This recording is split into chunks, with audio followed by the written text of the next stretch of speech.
Those with the best intentions lead us to war and preach obstinance, while they profit from building killing machines and creating conditions that force the poor to sell their ass and pussy on the streets. Isn't this also what happened on September 11, 1973 in Chile?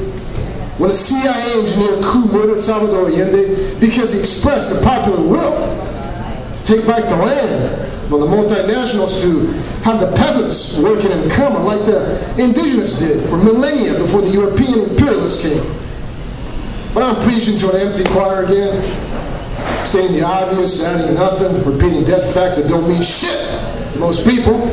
Well, to say most people, including me, unwittingly become dead statistics in this global holocaust unleashed by a ruler's power and terror.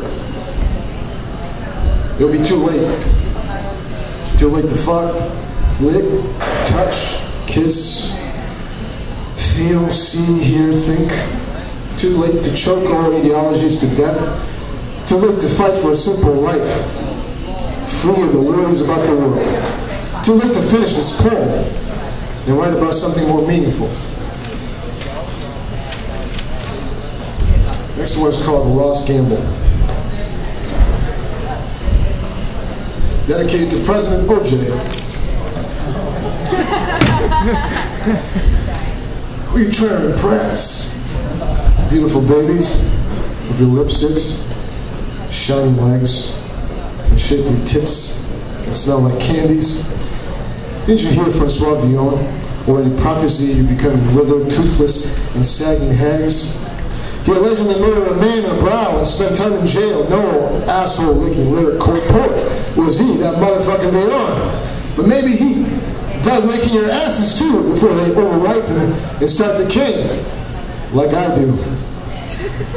For how much will you suck my asshole, dick, and show me the world on fire inside your cunt? How much emotional fuel of magical words? How much immeasurable price of my soul? Where are you going now with your strawberry laced bubblegum between your teeth? To the overcrowded dance floor?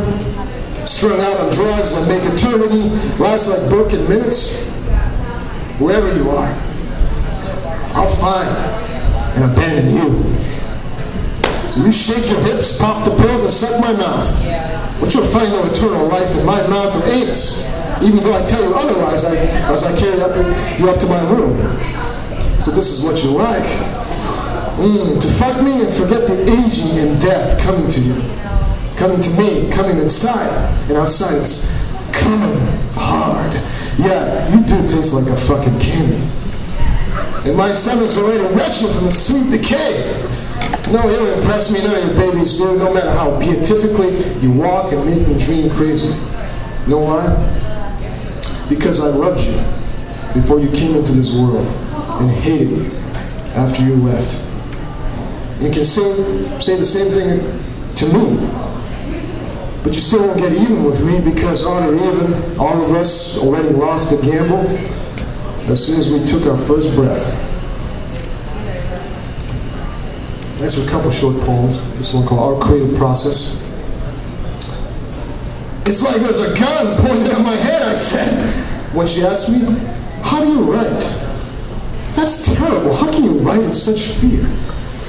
I have no fear because after a while I realized there really isn't any gun either. I am the gun, pointed at the blank target of the page, almost always missing the bull's eye. But then I'm also the missed target, you see? So there's no gun, no target, no shooter. You're crazy. That doesn't make any sense. Fuck you, I said. Let's go fuck. And she disappeared. Okay, next one's called Depression and its Aftermath. Last night I was depressed. Now past 4 in the morning, I'm not. Who was depressed? Who is it now that isn't? Okay, next one is called Cafe Philosopher. Okay, this is based on a true story. Completely true. Everything I read is true, like OJ. Cafe Philosopher. All right, I'm sorry, you read fiction. Mine is true. I see a dead bee on the windowsill of a coffee shop. I'm sucking on a strawberry smoothie. Autumn has arrived, but with no sonata. Just a strong, cool wind. A fake flower in a pot stands next to the dead bee. To my myopic eyes, the unmoving bee may as well be fake too. Cars keep whizzing by outside the window. There are 4 wooden half casks near the curb outside, sprouting seemingly real multicolored flowers in greenery atop each. Across the street, a middle-aged woman in purple blouse and black pants is waiting for the traffic to clear. Fake or real, sights, sounds, taste, traffic, caress of the breeze, they're all that I have for the moment.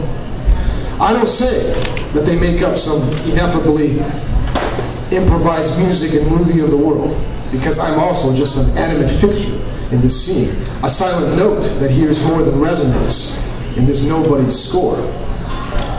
Play it again, Sam. See the world explode before your eyes. Whose life is this anyway? From the perspective of a dead bee or a fake flower, I know I don't exist, no more than all the sensorial impressions I register. So what? Who cares? Doesn't make any difference. No epistemological crisis is any often. No glimpse of transcendence. No bullshit.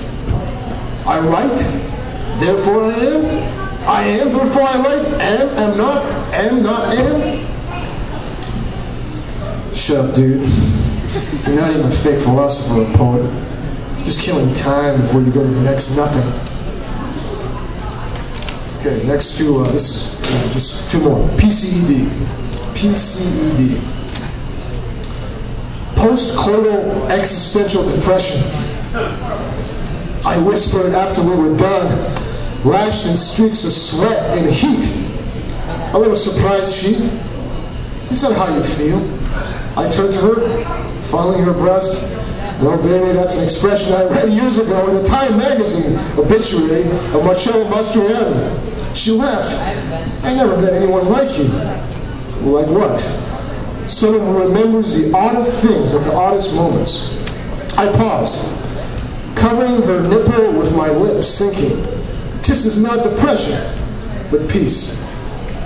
Peace broke out of her tongue over my quivering member, my mouth greedily sucking on her labia, a pair of butterfly wings sweating blissfully, my hands inside her dripping secret place, in search of neither gold nor silver, but a lost, guttural language of the primeval forest, where we lay together naked and ate of each other's succulently forbidden fruits. It is as if we replayed the recording of burning angels in flight, of the bristling syllables of creation.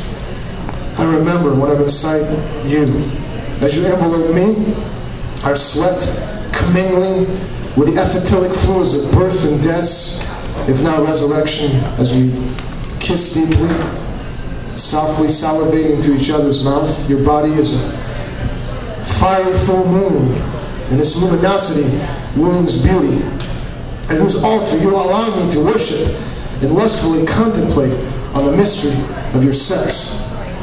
When I'm inside you, there's nothing of me, this temporal body reduced to cinders, the karmic chain of why, into what end broken, melted, and shaped into a sword that cuts me, my being and non-being, delivering a coup de grace to who I am and who I'm not. I want to vanish into you deeper and faster, to fuck, until all kingdoms are overthrown, until you, I, the Word, cease to exist, and there's only silence before creation. Silence. Don't ask what it is or is not, whether it's dark enigma, the gateway of all mystery and womb of all time, Lao Tzu mentions. It's just a thought, which is to say, something beyond anything that the Word can ever contain. Uncontain and melt me away.